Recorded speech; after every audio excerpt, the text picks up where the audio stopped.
Hey folks, it's Marvin Cash, the host of The Articulate Fly, and we're back with another Western North Carolina fishing report with Dale Collins of Tuckaseegee Fly Shop. How you doing, Dale? Doing great, Marvin. Hope you are. Just trying to stay out of trouble and stay cool. What's happening in your neck of the woods? Yeah, that's kind of the same story. We just finished off a pretty warm run here the last couple weeks.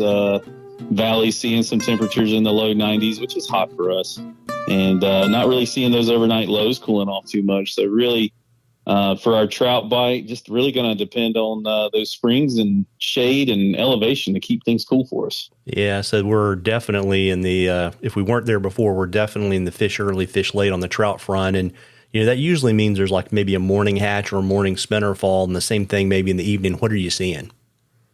Yeah, that's exactly it. You know, you're going to see, a string of mayflies kick off, and then some caddis and stones, and then it's just going to get warm and you need to quit fishing for the morning.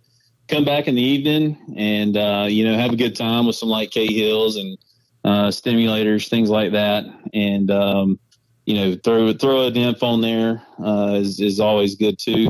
But one thing we've kind of forgotten to mention about with our hatch this summer is the tube hatch.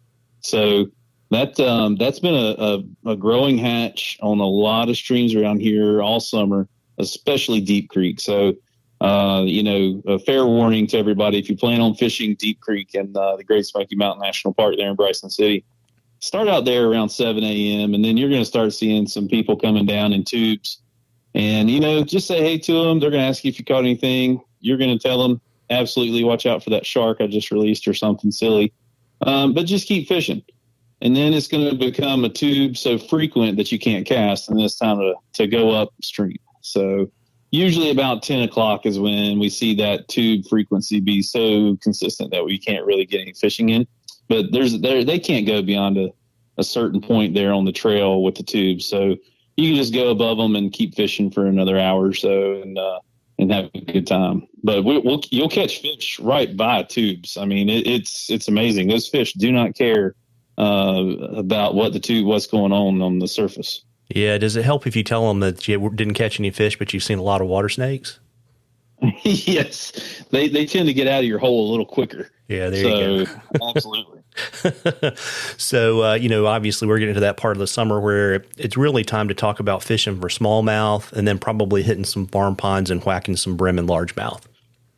Yeah, that's a great point, man. If you want to sharpen up on your topwater game and getting that timing down, go hit a pond near you and throw some topwater bugs for bass and brim and just enjoy that experience because it's fun, and it helps you with your timing of seeing the bite and setting the hook and that muscle memory to make that happen when it's game time here coming up in October. So it's certainly smallmouth they're teeing off right now. The thing you got to watch out there is if we get some of these strong heavy afternoon thunderstorms, it could make the water a little muddy the next morning or so. So it may force you to hang off till the next evening to get on them. But the Creelix minnow has been fantastic. The Jawbreaker have been fantastic streamers for him, and so the Stealth Bomber for topwater as well. So I really like that in the evening game. Just go out there the last couple hours before dark and wade on the Little Tennessee and just have some fun catching fish on top water. It's pretty exciting, and a beautiful river, beautiful time to be on the river right there at sunset.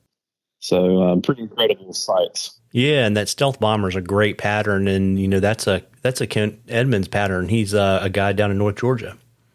Yep. He definitely knows his bass too. So you don't necessarily want to pop it; you just want to wiggle that thing enough to get the legs moving.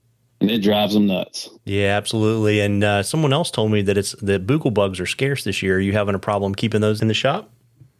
We've got a great supply of Montana fly poppers, and they are doing really well. They got a really hard enamel, so they're holding up. You can hammer them if you hit some rocks or trees. They're going to hold together, and bite after bite, they're still performing for us. So really pleased with how those turned out. We got them in various colors, so definitely come check those out.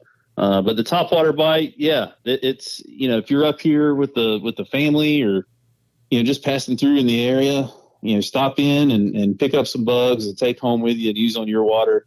Whether that's, in the flatland or in the mountains, it's still a fun game to play. There you go. And, folks, we love questions at the Articulate Fly. You can email them to us. You can DM us on social media.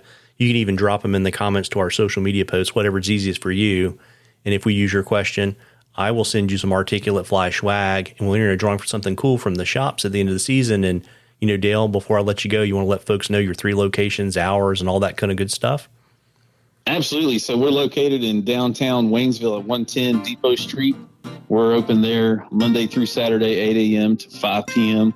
And then downtown Silva, North Carolina Trout Capital, 8 a.m. to 5 p.m. there Monday through Saturday. And then Bryson City, home of the Fly Fishing Museum. You can check us out there, 8 a.m. to 5 p.m.